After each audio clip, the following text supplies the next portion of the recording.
नमस्कार, आप सभी का स्वागत है मेरे चैनल भूमि केमिस्ट्री में। आज हम पढ़ रहे हैं क्लास 11 का चैप्टर 10 एस ब्लॉक एलिमेंट। ठीक है, क्या होते हैं S block element? S block element से कौन कौन से कंपाउंड्स हैं जो अपने इंपॉर्टेंट है, अपने सिलेबस में है, वो पढ़ेंगे उनके बारे में। ठीक है, तो आज अपन सिर्फ जनरल इंट्रोडक्शन पढ़ेंगे इस वीडियो में एस ब्लॉक एलिमेंट्स का। देन नेक्स्ट वीडियो से अपन उनकी chemical properties and physical properties के बारे में चर्चा करेंगे। ठीक है, बात करते हैं। ओके, स्टार्ट कर रहे हैं unit 10 S block elements. S block elements का मतलब क्या है? एस ब्लॉक एलिमेंट्स का मतलब है कि जिसमें लास्ट इलेक्ट्रॉन, क्या लास्ट इलेक्ट्रॉन अगर कोई भी एटम में किसमें भरा जाए, एस ऑर्बिटल में भरा जाए, तो वो एलिमेंट या वो एटम एस ब्लॉक से रिलेटेड होगा, है ना। एस ब्लॉक एलिमेंट्स में वो एलिमेंट्स आते हैं जिनमें लास्ट इलेक्ट्रॉन किसमें भरा जाता है, एस ऑर्बिटल में। और एक एस ऑर्बिटल में मैक्सिमम कितने इलेक्ट्रॉन भरे जा सकते हैं? 2। एक एस ऑर्बिटल में मैक्सिमम 2 इलेक्ट्रॉन भरे जा सकते हैं, इसलिए number of groups in s block होते हैं 2। There are 2 groups in s block, first and second. ठीक है, फर्स्ट ग्रुप को क्या बोला जाता है? फर्स्ट ग्रुप के एलिमेंट्स को बोला जाता है एल्कलाइन मेटल्स। क्या बोला जाता है? Alkaline metals. अब इनको एल्कलाइन मेटल्स बोलने के पीछे रीजन क्या है?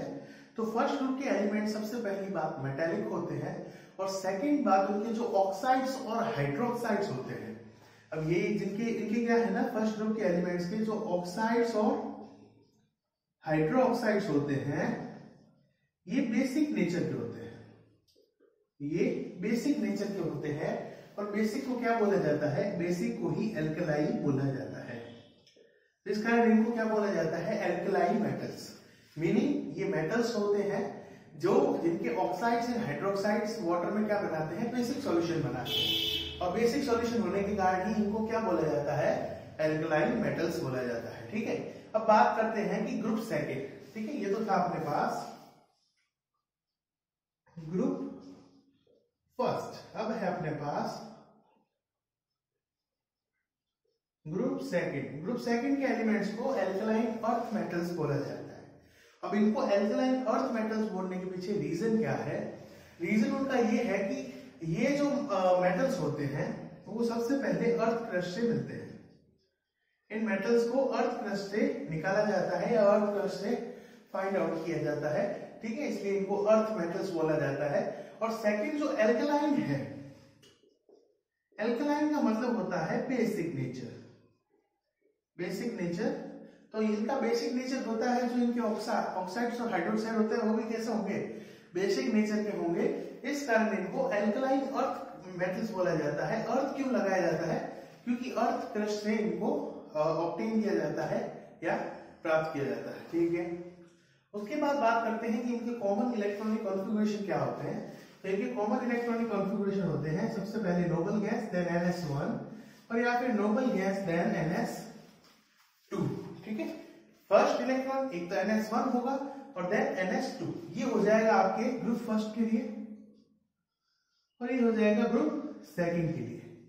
ठीक है, तो ये इनके कॉमन इलेक्ट्रॉनिक कॉन्फ़िगरेशन होते हैं, और इनका जो कॉमन कह सकते हैं अपन इंट्रोडक्शन पार्ट था वो अपन ने कंप्लीट कर लिया है। ठीक है, अब अपन बात करेंगे यहाँ पर ग्रुप फर्स्ट एलिमेंट्स जिनको बोला जाता है एल्कलाइन मेटल्स। एल्कलाइन मेटल्स के बारे में बात करेंगे। एल्कलाइन मेटल्स को, इनको एल्कलाइन मेटल्स क्यों बोला जाता है वो मैं बता चुका हूं यहाँ पर। अब एल्कलाइन मेटल्स में कौन कौन से एलिमेंट को शामिल किया जाता है उनके बारे में बात करते हैं। ठीक है, सबसे पहले तो मैं यहाँ पे इनको रफ कर देता हूं ताकि अपने को एक्सप्लेन करने में इजी रहे। ओके, एल्कलाइन मेटल्स में कौन कौन से एलिमेंट शामिल किए जाते हैं? First hydrogen, lithium, sodium, potassium, rubidium, caesium और फ्रांसियम। ठीक है, ये इतने सारे एलिमेंट होते हैं जिनमें अपन को पता है कि ये जो हाइड्रोजन होता है ये हमेशा एक्सेप्शन रहेगा, क्योंकि हाइड्रोजन को यहां पर भी रखा जा सकता है, ग्रुप 17 में भी रखा जा सकता है, तो अपने को यहां पर इसको एल्कलाइन मेटल नहीं मानना है। और ये जो फ्रांसियम है ये रेडियो एक्टिव नेचर का होता है, ये रेडियो एक्टिव नेचर का होता है, तो अपने को यहां पर इसको भी कंसीडर नहीं करना है। अपने को सीधा लिथियम, सोडियम, पोटेशियम, रुबिडियम और सीजियम के बारे में पता करना है। ठीक है, बात करते हैं इनके इलेक्ट्रॉनिक कॉन्फ़िगरेशन की। इलेक्ट्रॉनिक कॉन्फ़िगरेशन इनका कॉमन क्या रहेगा? इनका कॉमन इलेक्ट्रॉनिक कॉन्फ़िगरेशन रहेगा नोबल गैस और NS1। ठीक है, बात करते हैं किस तरीके से। लिथियम में कौन सी गैस आएगी? हीलियम, देन 2s1, यहां पे neon, then 3s1, argon, then 4s1, krypton, then 5s1 और जेनॉन, देन 6s1। ठीक है, तो यहाँ पे इस तरीके से इनके इलेक्ट्रॉनिक कॉन्फ़िगरेशन लिखे जाते हैं। और इलेक्ट्रॉनिक कॉन्फ़िगरेशन में आप देख सकते हैं कि सबके आउटर शेल में सिर्फ एक इलेक्ट्रॉन प्रेजेंट है। ठीक है, तो इस कारण इनकी ऑक्सीडेशन स्टेट भी क्या होगी? +1। तो ये मेटल्स क्या करते हैं? मेटल्स एक इलेक्ट्रॉन को इजीली क्या करेंगे? एक इलेक्ट्रॉन को इजीली रिमूव कर देते हैं और क्या बनाते हैं? Monovalent ion. ठीक है, मोनोवैलेंट का मतलब क्या है कि जिनके पास वैलेंसी कितनी होती है? 1 होती है। तो ये इनका इलेक्ट्रॉनिक कॉन्फ़िगरेशन कंप्लीट होता है। देन अपन बात करते हैं atomic radius and ionic radius. क्या होती है एटॉमिक रेडियस? तो कोई भी मेटल की आप मान लो एटम की रेडियस को ही एटॉमिक रेडियस बोला जाता है, बट एटॉमिक रेडियस को क्या करते हैं? सेपरेटली कभी भी पता नहीं कर सकते हैं। एक मॉलिक्यूल से या एक एलिमेंट से या एक मेटल के जो कह सकते हैं आप क्रिस्टल से पता किया जा सकता है। ठीक है, अपने को यहाँ पर सिर्फ और सिर्फ एटॉमिक रेडियस की ट्रेंड के बारे में पढ़ना है। तो एटॉमिक रेडियस और आयोनिक रेडियस के जो ट्रेंड होते हैं वो एज यूजुअल होते हैं अप टू डाउन जाने पे। अगर आप अप टू डाउन जाते हो ग्रुप में तो एटॉमिक रेडियस क्या होगी? इंक्रीज होगी, है ना। अप टू डाउन जाने पे एटॉमिक रेडियस इंक्रीज होती है और लेफ्ट टू राइट जाने पे एटॉमिक रेडियस डिक्रीज होती है। तो बस यही इनका यहाँ पर देखने को मिलता है, जनरल ट्रेंड देखने को मिलता है। और उसके बाद बात आती है आयोनाइजेशन एंथैल्पी की। आयोनाइजेशन एंथैल्पी क्या होती है? आयोनाइजेशन एंथैल्पी, आयोनाइजेशन एंथैल्पी की अगर डेफिनेशन देखी जाए तो बहुत ही सिंपल डेफिनेशन है कि 1 मोल ऑफ गैसियस एटम, अगर आप किसी भी एटम्स के 1 मोल ऑफ गैसियस फेज में लेते हो और वहां से इलेक्ट्रॉन को रिमूव करने के लिए, कितने?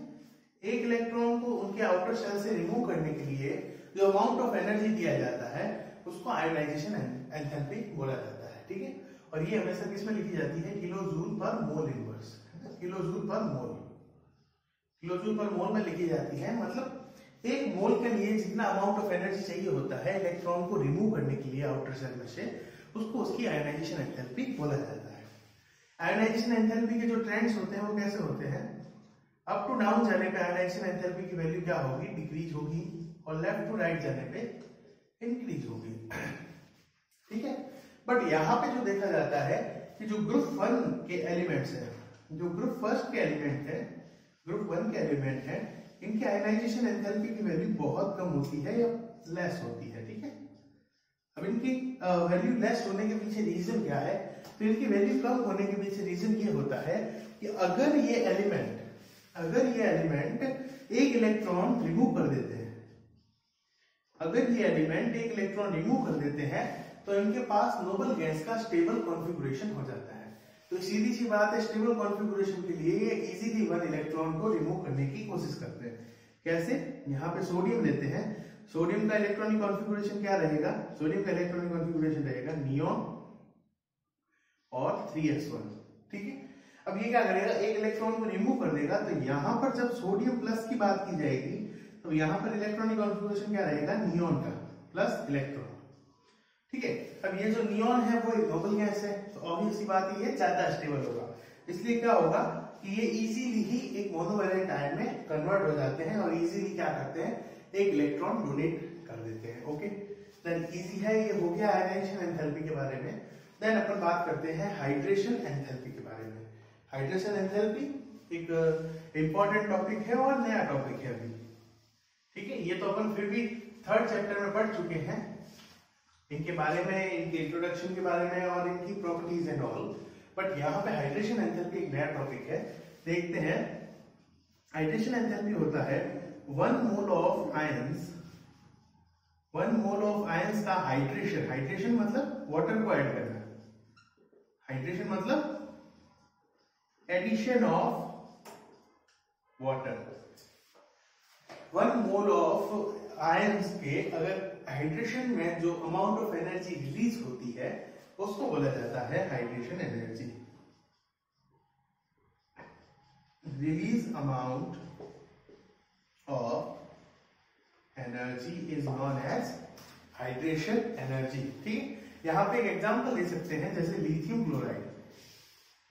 लिथियम क्लोराइड के साथ 2 वाटर मॉलिक्यूल प्रेजेंट रहते हैं, ठीक है, तो ये इसकी ज्यादा हाइड्रेशन एंथैल्पी के कारण ही होता है कि इनके साथ वाटर का एडिशन हो जाता है।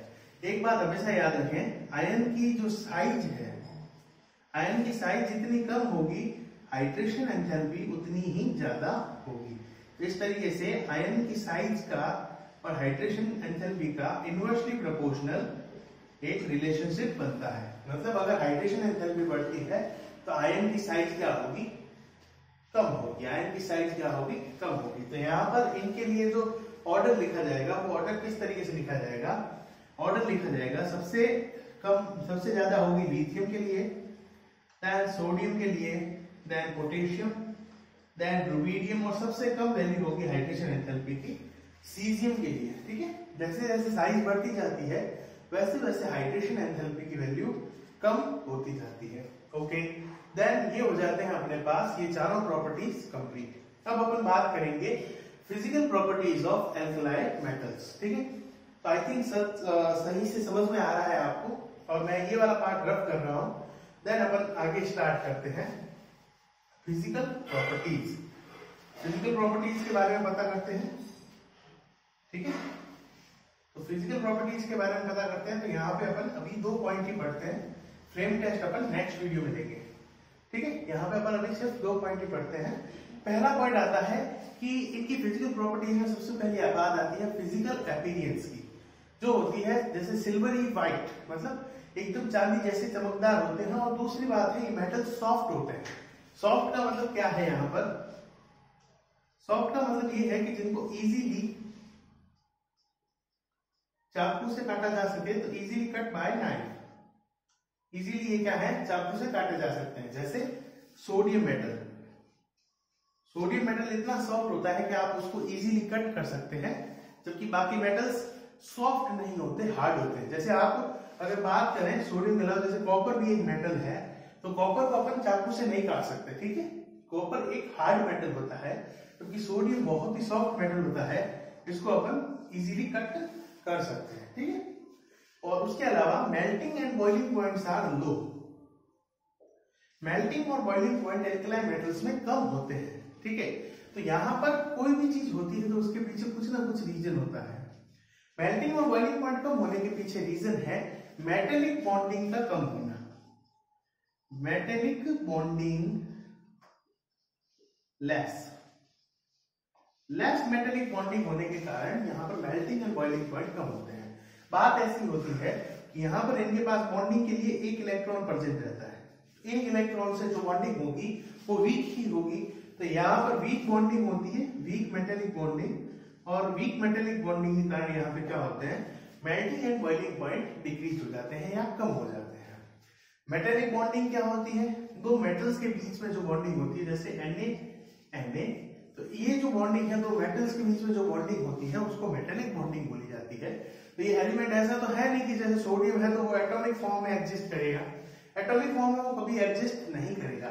या तो वो एलिमेंट की फॉर्म में एग्जिस्ट करेगा जिसमें बहुत सारे सोडियम एटम्स आपस में जुड़े हुए रहेंगे मेटेलिक बॉन्डिंग से, और या फिर वो ऑक्साइड्स, हाइड्रोक्साइड्स इस फॉर्म में एग्जिस्ट करेगा। एटॉमिक फॉर्म में कभी भी एलिमेंट जो है या कोई भी एटम है वो एटॉमिक फॉर्म में कभी एग्जिस्ट नहीं करते हैं। ओके, तो आज के वीडियो में अपन इतना ही देखेंगे।